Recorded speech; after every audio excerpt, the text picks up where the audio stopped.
Hello, today we have with us Shri Rajiv Nayan sir, Professor, Nelson Mandela Institute. Have you visited the exhibition at the conclave? How did you find the exhibition that was put up here? Yes, I did visit the exhibition. Very informative. And the most important thing is the way things have been exhibited.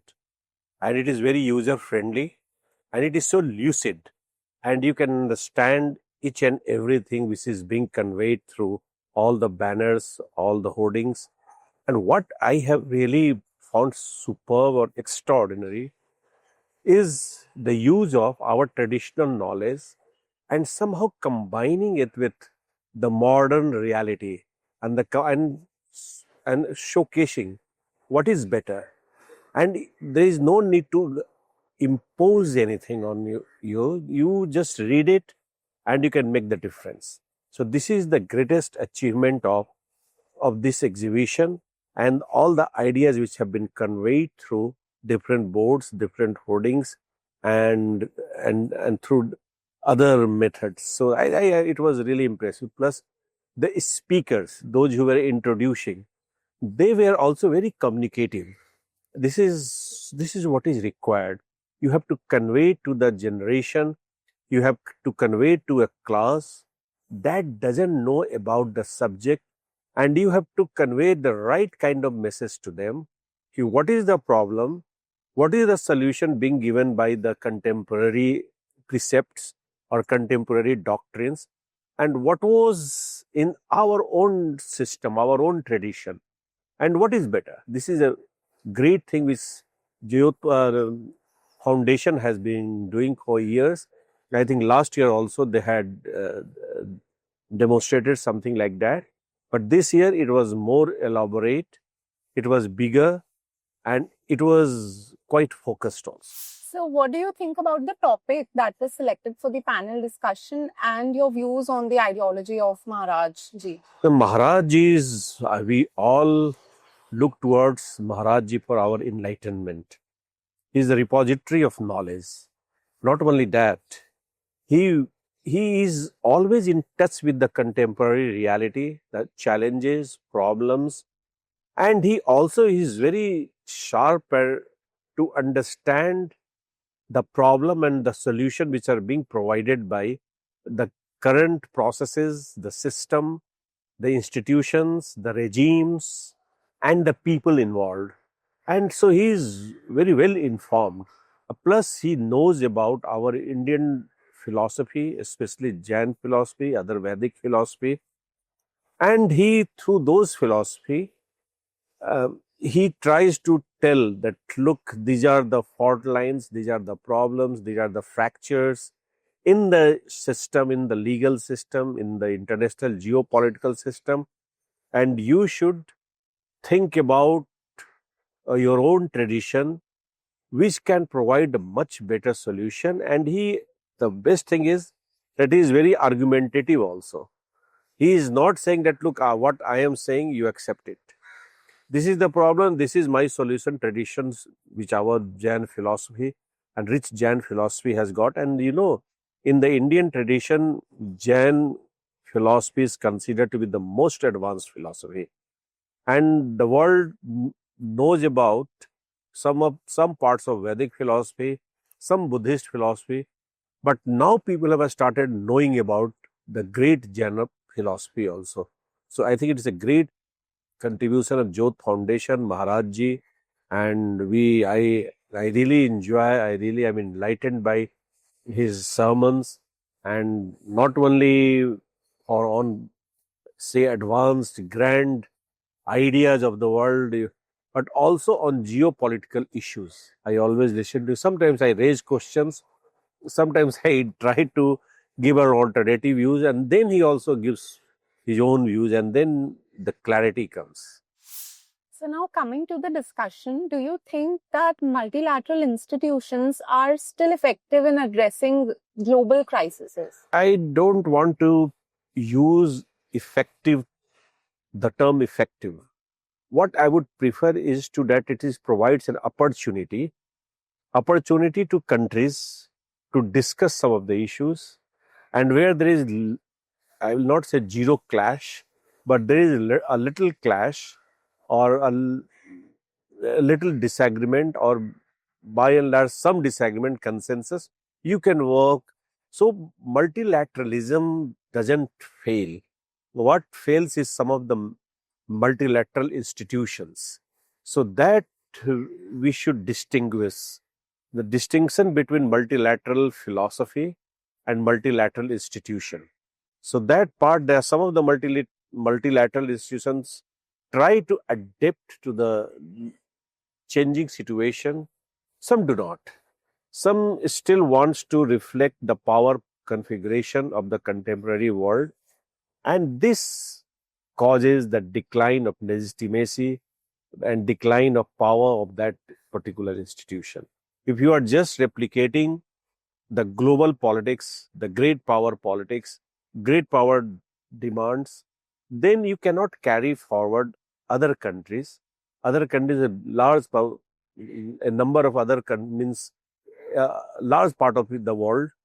And then what happens? This universal body, some of the so-called universal body, lacks support or lacks enthusiasm or lacks energy of the large part of the world that is called global south, and other also. Even in the so-called developed countries, there are divisions. Now you are finding there is a division even in the Western bloc. Trump, the way Trump is conducting his business, he is not caring for any institution. Multilateral institutions in the shape of universal bodies or the shape of a universal body like United Nations or other multilateral institutions, even NATO. NATO is also a multilateral body, but he has got less respect for any of the multilateral institutions, whether it is universal in nature or is smaller in nature or group based, ideology driven. So he is redefining everything. So this is causing a severe crisis, and this crisis could be a constructive crisis. No one knows. Tomorrow you can have a better system coming in. Already you are finding United Nations system struggling, so you can have better system. So no one knows. Perhaps through Trump we can have a better system coming in.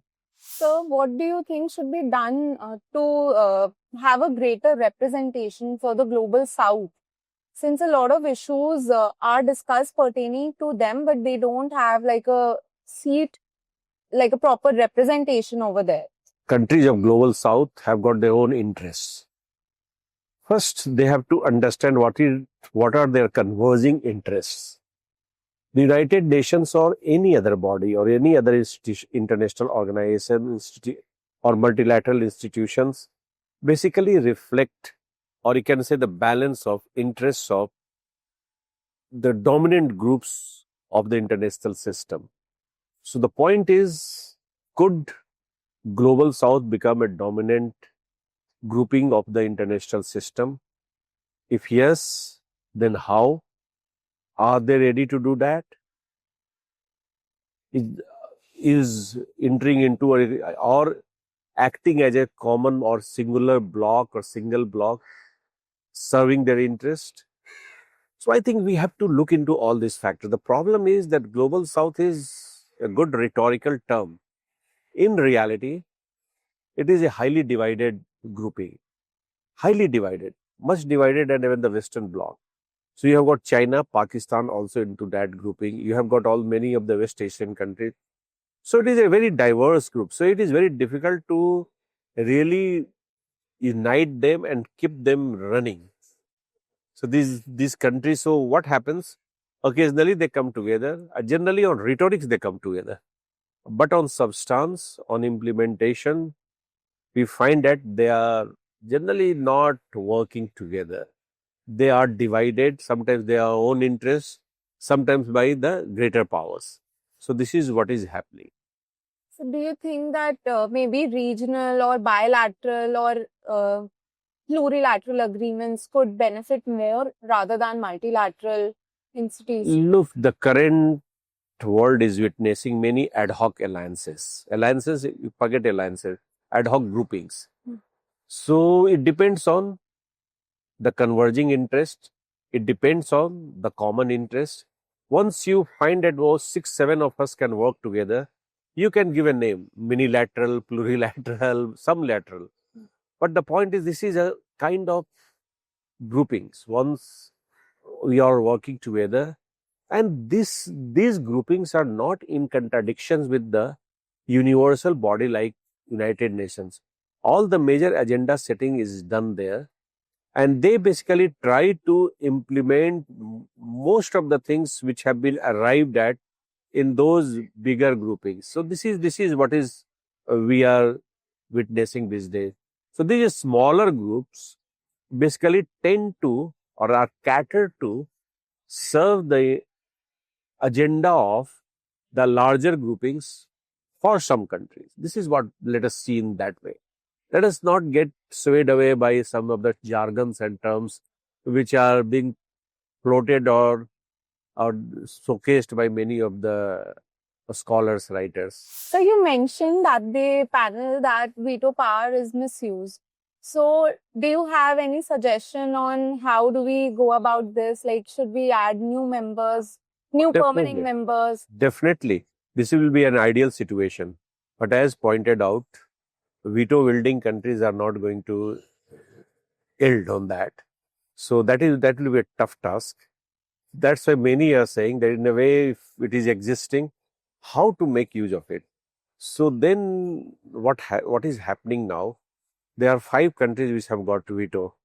So you start working with those 5 countries and you get any item, anything coming against your interest vetoed. So this is what is the world is playing through that game. So like we also do through Russia, earlier through the Soviet Union.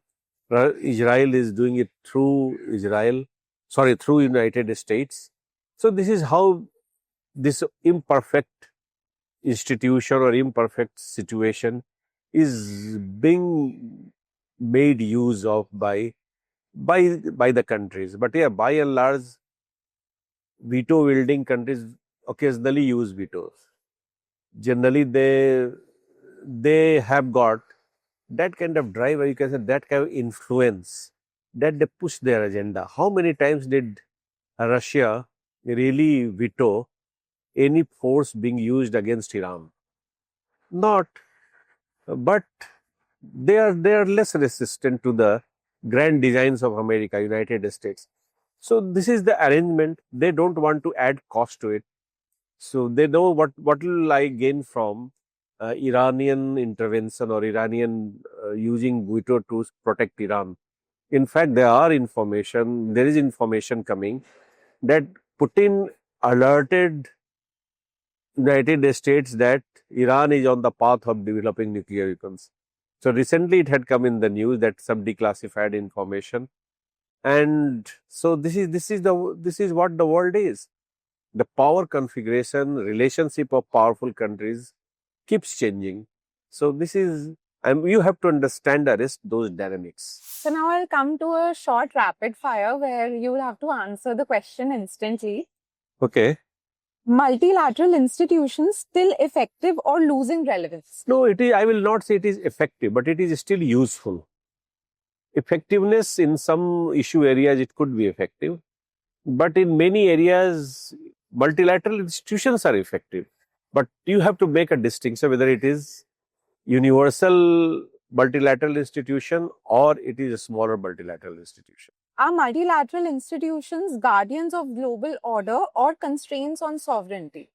No, they are guardians of global order, no doubt. This is if you just assess the functioning or the effectiveness of the bigger again I will say bigger or any multilateral institutions, they have been succeeding in maintaining order in the system through whatever ways, imperfect ways, perfect ways. Global South adequately represented or sidelined? The global South, where? It depends where it is represented. On General Assembly, yes, it is represented.